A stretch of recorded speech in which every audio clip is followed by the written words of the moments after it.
ಸ್ನೇಹಿತರೆ, ಇಲ್ಲಿ ಇನ್ಸಿಡೆಂಟ್ ಏನಾಗಿದೆ ಗೊತ್ತಾ? ಇವನಿದಾನಲ್ಲ, ಈ ಗಾಡಿ ಹಾಕೊಂಡು ಬಂದಿದ್ದಾನೆ. ಈ ಓನರ್ ಅವರು ಇವನ ಮೇಲೆ ಹೆಂಗೆ ನಂಬಿಕೆ ಇಟ್ಟು ಕಳಿಸಿದ್ರು ಏನೋ ಗೊತ್ತಿಲ್ಲ. ಈ ಬನೀನ್ ಹಾಕಿರೋನು ಪಾಪ ಹುಡುಗನ್ನ ಜೊತೆ ಕರ್ಕೊಂಬಂದಿದ್ದಾನೆ ಗಾಡಿ ಒಳಗೆ.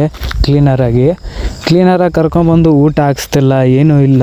ನಾವು ಗಾಡಿ ಹತ್ರ ಕೂತಿದ್ರೆ ಬಂದುಬಿಟ್ಟು, ಅಣ್ಣ ಊಟ ಹಾಕ್ಸ್ತಿಲ್ಲ, ಏನೂ ಇಲ್ಲ ಅಣ್ಣ, ಜಗಳ ಆಡ್ತಾ ಇದ್ದಾನೆ, ಇಲ್ಲೇ ಇಳಿದು ಹೋಗು ಅಂತಿದ್ದಾನೆ.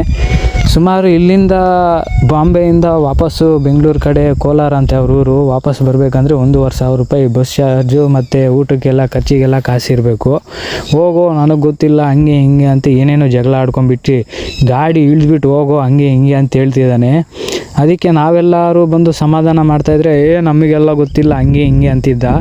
ನಾವು ಸರಿಯಾಗಿ ಬಿಟ್ಟಿದ್ದೀವಿ, 2-3 ಏಟು ಅಂತೂ ಸರಿಯಾಗಿ ಹೊಡೆದಿದ್ದೀವಿ. ಈ ಥರ ಅಲ್ಲ ಕಣೋ, ಬೇರೆ ಊರಿಂದ ಬಂದು ಪಾಪ ನಿನ್ನ ನಂಬ್ಕೊಂಬಂದಿದ್ದಾನೆ, ಈ ಥರ ಎಲ್ಲ ಮಾಡಬಾರ್ದು ಅಂತೇಳಿ ತುಂಬ ವಾರ್ನಿಂಗ್ ಮಾಡಿದ್ವಿ. ಮತ್ತು ಈ ಹುಡುಗನಿಗೆ ನಾವು ಎಲ್ಲ ಗಾಡಿಯಲ್ಲೇ, ಬೇರೆ ಗಾಡಿಯಲ್ಲಿ ಎಲ್ಲ ಕಳಿಸ್ಕೊಟ್ರೆ ಅವನಿಗೂ ಸ್ವಲ್ಪ ನಿಯತ್ತಿಲ್ಲ. ನೋಡಿ, ಇದೇ ಹುಡುಗನೇ, ಈ ಕಲರ್ ಶರ್ಟ್ ಹಾಕ್ಕೊಂಬಂದಲ್ಲ ಈಗ, ಇದೇ ಹುಡುಗನೇ, ಕೈಯಲ್ಲಿ ಕವರ್ ಹಿಡ್ಕೊಂಡಿದ್ದಾನಲ್ಲ ಅವನೇ. ಇವನಿಗಂತೂ ಇವನಿಗಿಂತ ಬೊನಿನೇ ಉದ್ದ ಜಾಸ್ತಿ ಇದೆ. ನೋಡಿ, ಏನೋ ಕಿತ್ಕೊತೀರಾ, ಏನೋ ಮಾಡ್ತೀಯಾ, ಹಂಗೆ ಹಿಂಗೆ ಅಂತ ಹೆಂಗೆ ಬೇಕು ಹಂಗೆ ಮಾತಾಡ್ತಾನೆ. ಇಂಥ ಡ್ರೈವರ್ಗಳಿಂದನೇ ಮಾನ ಮರ್ಯಾದೆ ಎಲ್ಲ ಹೋಗೋದು. ಅದಕ್ಕೆ ಇವನಿಗೆ ಸರಿಯಾಗಿ ಬಿಟ್ಟು ಪಾಪ ಹುಡುಗನಿಗೆ ಬಸ್ಸೆಲ್ಲ ಹಚ್ಚಿ ಅವ್ರ ಊರಿಗೆ ಕಳಿಸಿದ್ವಿ ನಾವು. ಬಸ್ಸಲ್ಲ, ನಮ್ಮ ಫ್ರೆಂಡ್ ಗಾಡಿಯಲ್ಲಿ ಕಳಿಸಿದ್ದು. ಬಸ್ಸಲ್ಲಿ ಕಳ್ಸೋಣ ಅಂದರೆ ನಮಗೂ, ನಾವು ದುಡ್ಕೊಂಡು ತಿನ್ನಕ್ಕೆ ಬಂದಿರೋರೆ, ಅಷ್ಟೆಷ್ಟು ಬಜೆಟು ಎಲ್ಲ ಅಡ್ಜಸ್ಟ್ಮೆಂಟ್ ಮಾಡಿಕೊಂಡು ಇರೋಕ್ಕಾಗಲ್ಲ. ಅದಕ್ಕೆ ನಮ್ಮ ಫ್ರೆಂಡ್ ಗಾಡಿಯಲ್ಲೇ ಕಳಿಸಿದ್ವಿ. ಅವನು ಊರಿಗೆ ಹೋದ್ಮೇಲೆ ಅವನು ನಿಯತ್ತಿಲ್ಲ, ದುಡ್ಡೆಲ್ಲ ಹಾಕ್ತೀನಿ ಅಣ್ಣ ಅಂತೇಳ್ಬಿಟ್ಟು ಖರ್ಚಿಗೆಲ್ಲ ದುಡ್ಡು ಇಸ್ಕೊಂಡಿದ್ದ. ಈ ನಾವು ಊಟಕ್ಕೆ ಅವಕ್ಕೆ ಎಲ್ಲ ಕೊಟ್ಟಿರೋದಲ್ಲದೆ ಇರೋ ಸಪ್ರೇಟಾಗಿ ಖರ್ಚಿಗೆ ಬೇರೆ ಇಸ್ಕೊಂಡಿದ್ದ. ಅಣ್ಣ ಊರಿಗೆ ಹೋದ್ಮೇಲೆ ಹಾಕ್ತೀನಿ ಅಂತೇಳಿ.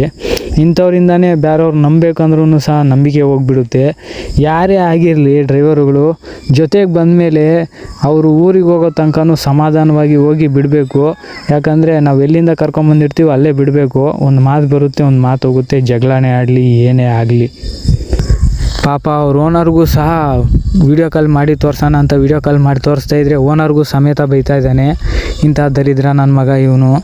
ಅದರಿಂದಾಗಿ ಯಾರೇ ಓನರುಗಳಾಗಿರಲಿ, ಡ್ರೈವರುಗಳನ್ನ ನೋಡಿ ಒಂಚೂರು ಯೋಚನೆ ಮಾಡಿ ಗಾಡಿಗಳಿಗೆ ಕಳಿಸಿ. ಯಾಕಂದರೆ ಆ ದಾರಿಯಲ್ಲಿ ಇವನು ಸಾಯೋದಲ್ದಿರ ಬೇರೆಯವ್ರನ್ನೂ ಸಾಯಿಸೋಷ್ಟು ಪ್ರಮಾದ ಇರುತ್ತೆ. ಯಾಕಂದರೆ ಇವರು ಕುಡಿದು ಪಡೆದು ಈ ಥರ ಇವನಿಗೆ ಈ ಥರ ಮಾಡ್ತಾಯಿದ್ದಾನೆ ಅಂದರೆ ಬೇರೆಯವ್ರಿಗೆ ರಸ್ತೆಯಲ್ಲಿ ಯಾವ ರೀತಿ ತೊಂದರೆ ಮಾಡ್ಬೋದು. ಅದಕ್ಕೆ ಇಂಥವ್ರನ್ನ ಯಾವುದೇ ಕಾರಣಕ್ಕೂ ಗಾಡಿಗೆ ಸೇರಿಸ್ಬೇಡ್ರಿ, ಗಾಡಿ ಹತ್ರನೂ ಕರ್ಕೊಂಬರ್ಬೇಡ್ರಿ. ಇವಂದು ಕೋಲಾರಂತೆ, ಪಾಪ ಆ ಹುಡುಗಂದು ಕೋಲಾರಂತೆ. ನೋಡಿಕೊಂಡು ಇಂಥವ್ರನ್ನ ಸ್ವಲ್ಪ ದೂರ ಇರ್ರಿ.